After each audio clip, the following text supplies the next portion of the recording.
আন্তর্জাতিক আণবিক শক্তি সংস্থার উচিত পাকিস্তানের কাছ থেকে পরমাণু অস্ত্র নিয়ে নেওয়া। আজ বৃহস্পতিবার এমনটাই আহ্বান জানিয়েছেন ভারতের প্রতিরক্ষামন্ত্রী রাজনাথ সিং।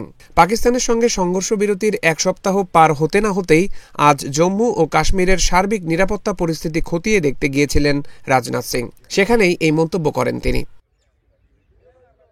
ভারতীয় সংবাদ মাধ্যম হিন্দুস্তান টাইমস বলছে, কাশ্মীরে গিয়ে প্রকৃত নিয়ন্ত্রণ রেখা বা এলওসি এবং আন্তর্জাতিক সীমান্ত বরাবর পরিস্থিতি খতিয়ে দেখছেন রাজনাথ সিং। এই আবহে তার আজকের এই সফর বেশ গুরুত্বপূর্ণ। অপারেশন সিঁদুরের পর এটাই তার প্রথম জম্মু ও কাশ্মীর সফর।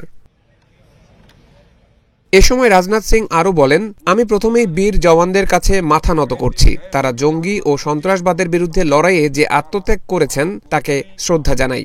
একই সঙ্গে পেহেলগামে নিহত নিরপরাধ পর্যটকদেরও শ্রদ্ধা জানাই।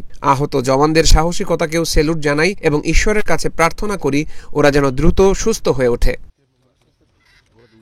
তিনি আরও বলেন, আজ এই প্রতিকূল পরিস্থিতিতে আপনাদের মাঝে আসতে পেরে গর্বিত বোধ করছি। অপারেশন সিঁদুরে আপনারা যা করেছেন তার জন্য গোটা দেশবাসী গর্বিত। প্রতিরক্ষামন্ত্রী হওয়ার পাশাপাশি আমি একজন ভারতীয় নাগরিকও। আমি ভারতীয় নাগরিক হিসেবে কৃতজ্ঞতা জানাতে চাই।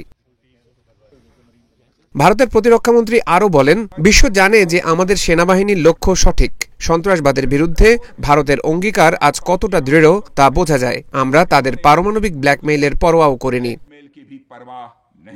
রাজনাথ বলেন, পুরো বিশ্ব দেখেছে পাকিস্তান কতটা দায়িত্ব জ্ঞানহীনভাবে ভারতকে হুমকি দিয়েছে। আজ শ্রীনগরের মাটি থেকে আমি এই প্রশ্ন তুলতে চাই যে পারমাণবিক অস্ত্র কি এত দায়িত্ব জ্ঞানহীন ও দুর্বৃত্ত জাতির হাতে নিরাপদ? আমি বিশ্বাস করি পাকিস্তানের পারমাণবিক অস্ত্র আন্তর্জাতিক আণবিক শক্তি সংস্থার তত্ত্বাবধানে নিয়ে নেওয়া উচিত।